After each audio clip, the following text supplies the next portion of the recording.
Wrapping up shop from SEC Media Days, I'm Jacob Morris. As always, we've got a stock-full show for you today. After 3 long days, finally, Arkansas taking center stage at SEC Media Days. Plus, 24/7 Sports national college football reporter Brandon Marcello joins the show. And as always, we wrap things up with ESPN Arkansas's Ty Richardson. But as I mentioned, Arkansas finally getting a chance to get some of that limelight here in Dallas, Texas. Sam Pittman taking the podium and was asked a whole lot of things. To no surprise, asked about that 4-8 season a year ago and job complications that might come up when that happens. But to no surprise, Pittman taking those questions in stride, not shying away from hot seat rumors, but rather embracing the pressure that comes with being the head hog.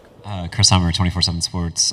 Just 2 years ago at this event, you're coming off a 9-4 season, and we're one of the most popular coaches in the country. Now, well, I'm popular now, just the wrong way. Well, I was gonna say fair or not. I'm hot. I was wondering, fair or not, like you are popping up on those lists. How do you think about the way I'm narrative? like start of the list. How do you think about the way narratives can shift in this sport in such a short amount of time? Yeah, isn't it crazy? You know, 2 years ago, I was I was keynote speaker at AFCA and was one of the top 6 guys for the Coach of the Year award. Isn't it crazy? So I want to be that guy and not this one that was out there last year. I think we can be. Listen, what's fair is fair. I mean, if you're going to get patted on the back, you're going to get punched in the gut. And what's fair is fair. And to be honest with you, the only one that can really control the hot seat is me and what we do with our football team. And it's never been about me, so I'm really not concerned about it. I'm concerned about the state, the players, and our staff. And we got a good football team. Thanks for the question, though. You can say what you want about the head hog, but honesty always the policy when it comes to him. A great answer there, but there's no sugarcoating it. Arkansas has to do better than 4-8, and that starts with improving a whole host of aspects of this team. They struggled on offense a season ago, and Coach Pittman knows the offensive line as well as other aspects of the program have to take a jump if Arkansas wants to get back to where it needs to be. We've got to do a better job of recruiting. And with that comes a whole lot of NIL, comes a whole lot of collective. There's a lot of conversation there. We've got to do a better job of handling the offensive line, and that's my baby, and I've let it down. We have everything there is for us to have success, and so I like this team. I think we're going to have a lot of old cold beer talks. I think Razorback fans as a whole would like more old cold beer talks and post-game press conferences, but it wasn't just the head hog that we heard from. The players also taking center stage a little bit later, and in specific, both Landon Jackson and Andrew Armstrong talking about the impact their new QB, Taylon Green, has made since arriving on campus. They say the Boise State transfer won over the locker room in his first week on campus. Leadership is big with Taylon. You know, he talks. If you see someone bending over, see someone with their hands on their head, like, he's talking, like, and he can also take coaching himself. Like, I've seen a young guy tell Taylor something, Taylor, like, you're right, you know, he takes coaching. So I feel like the whole team as a whole, including Taylor, has, you know, the leadership, the player-led, you know, it's been great. Man, he's real vocal. I mean, I've seen a lot of leaders that aren't very vocal, but at quarterback you need a vocal leader who's going to let it be known that this is his team. And, I mean, I respect that. I feel like I'm definitely one of the main leaders on the team, but I mean, I know Taylon's the quarterback. The only way you win ball games is if the quarterback, it's his team, and he's taken that role and really has dove into it. And I mean, everybody on the team respects him. Everybody on the team really believes in what he says. I love that from Landon Jackson, a leader on this team, but knowing a team has to be led ultimately by its quarterback. But as always is the case at SEC Media Days, it wasn't all serious talk. It wasn't all about football. We had a chance to ask the players and Coach Pittman about fashion choices today. Who doesn't want to hear about that? And it all started with a little snafu between Andrew Armstrong and Taylon Green when they accidentally wore the same shoes heading into this morning. He said, Andrew, do you have these shoes? I said, what shoes you talking about? And he's literally named these shoes. I said, yeah, I got them shoes. He said, oh, my God. So I guess he had to change. He changed because I had these first. So I was like, I had him first, bro. Like, you got to let me wear him first. So he ended up wearing those. I had another one. I had a red and black one. Y'all like this old school thing right here? And I was in there, and Jamie and I were sitting in there trying to figure out what I was going to do, You got to cover up some stuff, and this was a little wider than the other one, so I decided to cover up a little bit. Yeah, I actually got this made by the guy who customized my wedding suit. His name's Karn. We got the Alexander McQueen's, got the pants. This is the interior.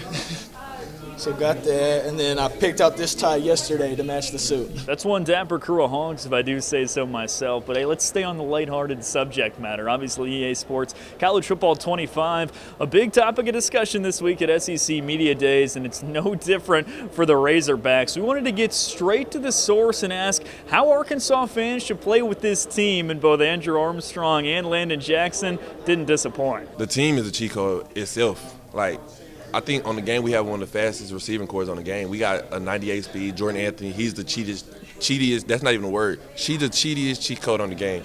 Because you just say Dancy Hood and he just runs, you could just throw it to him. Isaiah Satania doesn't get tackled. I don't know. He breaks I've seen a video where he broke like 9 tackles in one play and scored. Taylor, of course, he don't get sacked. All you got to do is run back and run to the left or right, and he going to get out. But Landon Jackson, Eric Gregory, it's a lot of players on the team.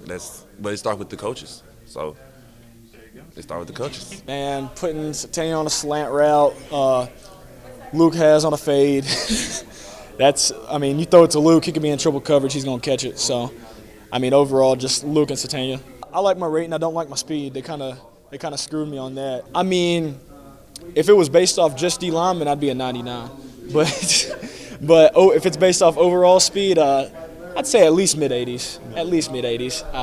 I've ran with linebackers. In our competition drills the other day, they had me going against Taylor.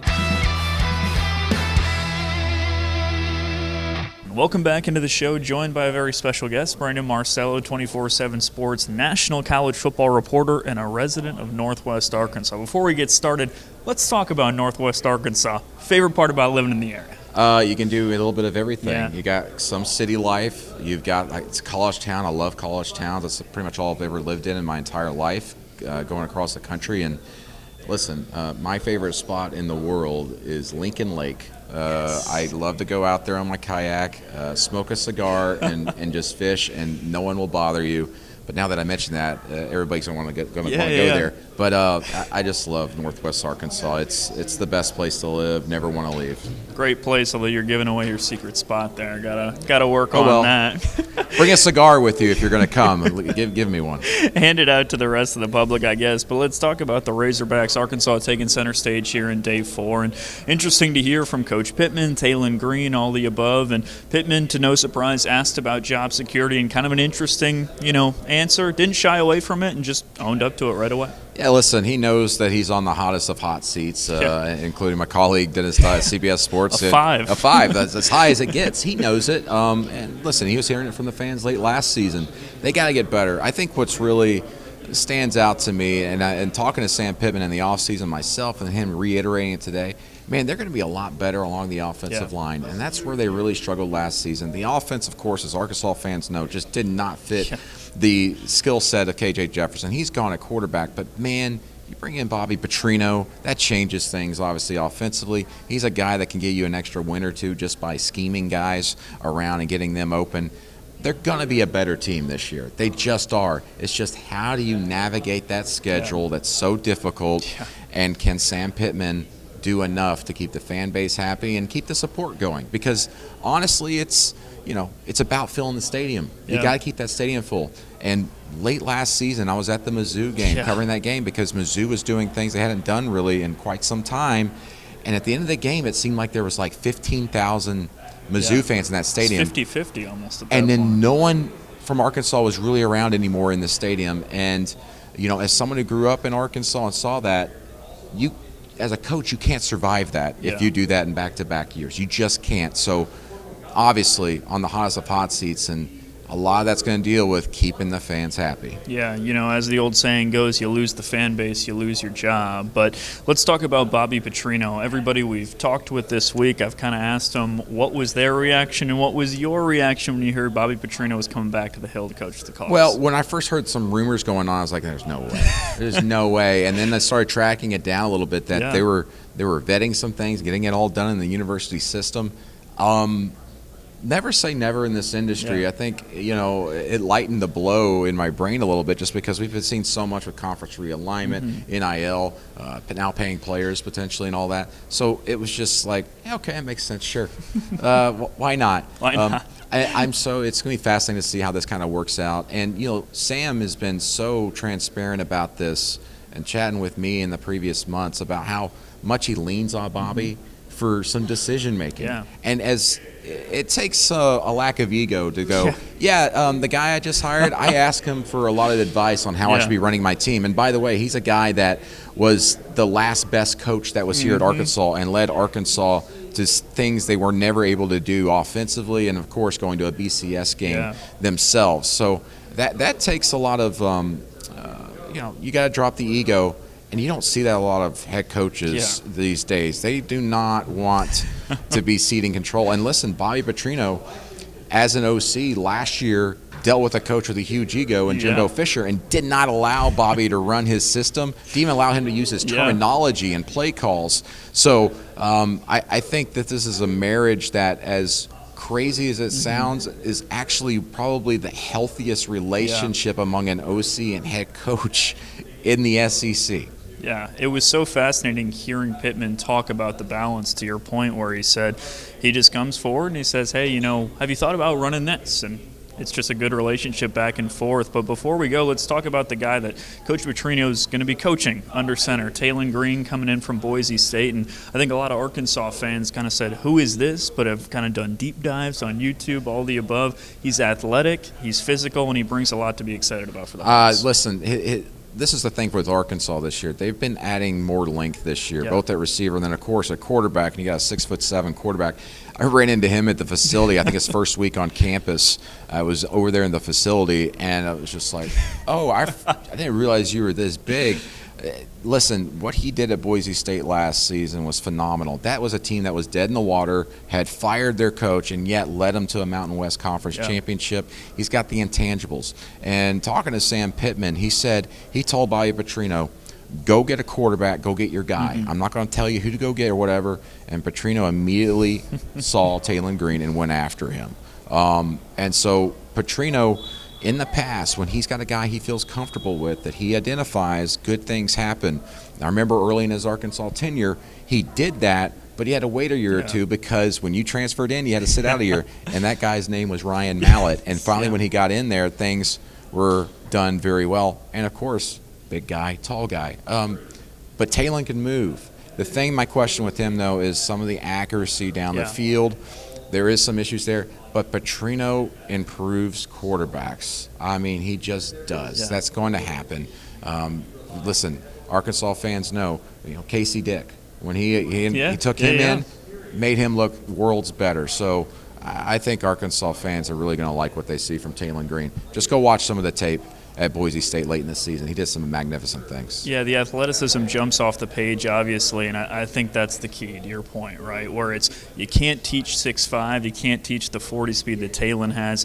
Bobby Petrino, he's the guy to address some of those touchdown-interception ratio issues. Last one, give me one overall takeaway from SEC Media Weeks that maybe surprised you or kind of came out of left field. I hate to say this, but this has been one of the more boring SEC Media Days I've ever seen. We haven't had a coach say something crazy or anything like that. Also missed just Nick Saban commanding the room. He always has an agenda coming in. He has some answers to the questions that are pressing. It seemed like the coaches were afraid to give their opinion on the things college athletics is facing right now. It was really, really bothersome to me a little bit.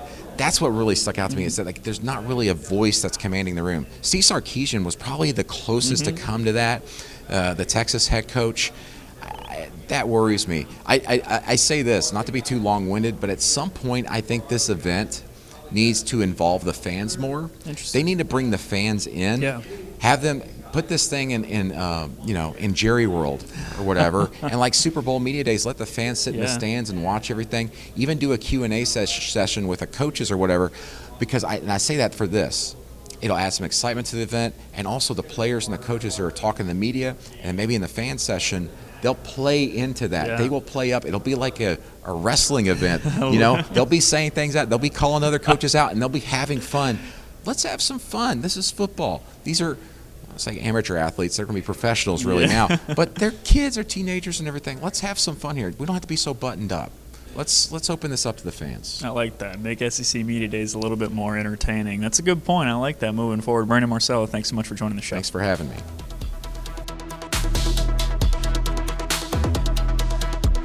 Putting a bow on SEC Media Days, Day 4 wrapping up. ESPN Arkansas's Ty Richardson joins us one more time. And Ty, Arkansas finally going, taking center stage on Day 4. A whole lot to take away. What were some of your main takeaways? Well, you're right, because you listened to the main session. You listened to the electronic so many. media. I mean, it just you interviewed him. Yeah, Coach Pittman came on the show this morning. I think for me, I was fascinated, not just with Arkansas, but across the board this week, how even the coaches mentioned NCAA football. Yeah. I mean, that has become such a focus this week with the deluxe version coming out Monday, Thursday. Yeah. It was funny on one of our midday shows where Taylor Green and Andrew Armstrong were arguing back and forth. There was intense. If we see the same level of intensity that we saw between those two battling for who's better, then you're going to have a decent football team this fall. Yeah, this morning when some of the Arkansas media was interviewing a couple of the players, once the session wrapped up, they ran back to the console they had set up and started playing again. They were both playing as Arkansas versus Arkansas. And it was hilarious, to your point, the emotions it brought out. Andrew Armstrong scrambled out with Taylor Green and fumbled. He turned and looked at him and said, I thought we were working on ball security. Come on now. But like you said, whole lot of different interview sessions, and as to be expected, as we discussed yesterday, once Pittman took the podium, he was asked about job security, and he did not shy away from it. No, he said, I'm not just on the list. I'm at the top of the list. At the peak top. Yeah, at the peak top. So he knows where he is as the football coach of the University of Arkansas. He even said the floor was postseason. Yeah. And I think that's kind of what most people anticipate being for Sam Pittman to keep his job. Now, that not be right. I could be wrong. A lot of fans could be wrong, but I think that's kind of the expectation, Jacob. And I would hope that, he initially said we have college football playoff aspirations. Maybe not this year, but it would be nice. Let me tell you something. That Texas game in 2021 was electric. Can you imagine in a couple years hosting a home playoff game in Razorback Stadium? Would reach new heights in that facility. It would be unbelievable. It would bring out everything that you would want to see. It might be a little bit cold. All the fans would be excited, and that's what you have to shoot for. People snicker, people do whatever when you say something like that off a 4-8 season. But what else is Pittman? What else is the team going to say? That has to be the goal when you approach every single season. Yeah, and he immediately talked about how the importance, it's not just the Oklahoma State game or the Auburn game, it's game one. And I know people also snicker at UAPB. Yeah. And after what happened a couple years ago, I can't think it was last year, but you probably should. They didn't even play a full game. So you get by that game on that Thursday, you sit on your lazy boy that Saturday, watch some other teams, and really you watch what Oklahoma State's do because you play them the next week. So I just don't want people to ever think that Arkansas football is just boxed in out of the college football playoff or a 10-win season. I know it's been about 15 years now, but once you start believing that, then it's over for not just fans, but from a coaching staff and player standpoint as well. Exactly. It sounds dramatic, but why go out there and play the games, right? If you're going to approach it from the standpoint that we can't achieve a CFP berth or we can't achieve a 10-win season. But we mentioned it a little bit earlier. You got the chance, obviously, being on Radio Row to talk to Pittman, to talk to the guys. What were some of those conversations like? Well, I think for Coach Pittman, it's just about getting over those one-score games. 3 years ago in 2021, they won the majority of them. Last year, he mentioned the 5 that they lost. And you look at the just closeness of those games in Baton Rouge, in Tuscaloosa, in Oxford. They finally beat Florida for the first time in school history. I know 4-8 is 4-8, but they were a play or two a couple times last year from a completely different outlook of the season. If you break the streak against Alabama or you win in Baton Rouge, then I think we look at this season a little differently. That didn't play out. I think, again, special teams are going to be important. No Cam Little. I know he talked about the kicker battle that they have right now. And then Bobby Petrino. Petrino's the last coach, Jacob, to have a winning record as the Arkansas football coach in one-score games. I don't know if that's going to be enough for him this year, but you sure hope so. Yeah, let's talk about Bobby Petrino. Of course, Pittman was asked about that, and he was asked a specific question that I thought was interesting in the smaller session. And they asked him, what does it say about your, lack of ego that you were willing to bring Bobby Petrino in the first place, and then you were willing to accept on the day-to-day advice? And Pittman said this is about so much more than myself, and that he embraces and wants Bobby Petrino to not only obviously be a part of the team in the offensive coordinator role, but to advise him in what he's doing in the head coach role as well. I don't know this to be factual, but my educated guess is that Jimbo Fisher was forced to hire Petrino and let go of the offense, which, according to Petrino, doesn't really sound like he did. Didn't happen at all. I think Sam Pittman, on the other hand, said, you know what? I got to find a way to win. This is the guy that gives me the best chance to do it. I don't care if he's getting credit because he's going to be given credit if they win, and Sam Pittman's going to get blamed if they lose. So it's completely unfair for Sam Pittman, but as he said in that media session, he doesn't care because he wants to win football games. There are certain coaches out there that are so egotistical that would not do that. Sam Pittman, again, he's not perfect. I think we saw that last year. But you have to at least give him credit for making that move because not every coach, all 16 that walk through these media rows, would make that move, Jake. Yeah, I don't even think the majority would. And I think you hit the nail on the head. I was talking with 24/7 Sports' Brandon Marcello, an interview you just saw if you're watching this show, and he mentioned that, just talking about the standpoint that giving the reins to Bobby Petrino, giving that up is something that Jimbo Fisher did not do. Wouldn't allow him to use terminology, wouldn't allow him to run his own offense, and you saw the results. 1 year and out, whatever it might be. Pittman allowing Petrino not only to take the reins as the offensive coordinator, to have the leeway that he does, says a lot about who he is, regardless about how you feel as the head hog. And I think for Petrino, you think back to what happened on April 1st, 2012, it's not going to completely redeem because people got fired. The program was forever changed that day, at least for a decade-plus period. But you have a chance to redeem yourself. Yeah. This football team wins a lot of games this fall, and the offense is the reason for that. I'm not saying fans and former staff members and others will completely forget, but winning is the great equalizer in sports, and it will be a lot easier for some that are maybe still harboring ill will towards him to forgive him. And, again, that's not exactly the most moral way to go about it, but it's college football, and it's not the most moralistic sport. Exactly. It's a balance of all things. Petrino back with the Arkansas Razorbacks. It just feels right in a way. And we saw the players obviously take the podium as well. And what really stuck out to me, I don't know, maybe they said the same thing to you in interviews, was just the confidence that both Andrew Armstrong and Landon Jackson displayed in Talon Green, a first-year quarterback, a guy who wasn't with the program last year. They talked time and time again about his leadership qualities and really taking control of his team. Yeah, Andrew had over 700 yards last year.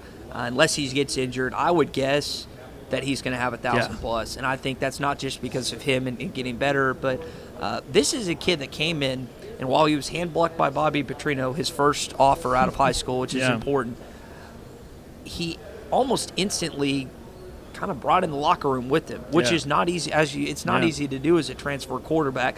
Not only does he have the frame at 6'6", but there are certain qualities that you have to have as a quarterback. You think about some good ones in the last couple decades, and Matt Jones and Ryan Mallett and Tyler Wilson, Brandon Allen in his final season. It takes time and progression. He doesn't have a lot of that, so hopefully it's expedited and snap to and figure this thing out quick, because we know there's not going to be multiple seasons to get this thing rolling. It's pretty much now or never. So as you look forward to the season, we're through, we'll say, talking season, fall camp coming up. You talked about the UAPB game. What are you looking forward to most to determine how maybe this season's going to go and maybe Sam Pittman's tenure at Arkansas is going to go? Well, this is what's happening in Fayetteville, Arkansas, and it stinks that you play in 5 different venues your first 5 games, but the Tennessee Volunteers, the LSU Tigers, the Texas Longhorns, and the Ole Miss Rebels all come to your house, your building. And that's not an easy. There's not an easy win in there whatsoever. You go up against some marquee quarterbacks and some marquee coaches, but they have to come through your building. And that's something Sam Pittman and any other coach has stressed, is the importance of winning at home.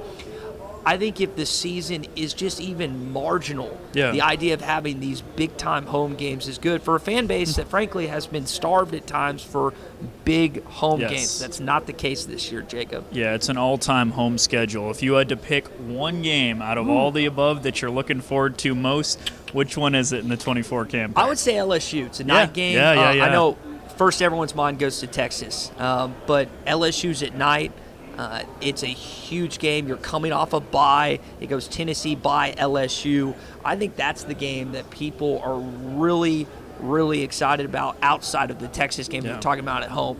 But you got to have Stillwater week 2. Yeah. I mean, I can't remember the last time you played them. It's been a while. I think it was in the 80s, but I mean, Boone Pickens Stadium, not that far away from Fayetteville, Arkansas, and I would hope that some Razorback fans make the trip, and I think that's going to happen. And it's a tall task. That's a team that I think returns 19 or 20 starters, 7-year quarterback, best running back in college football.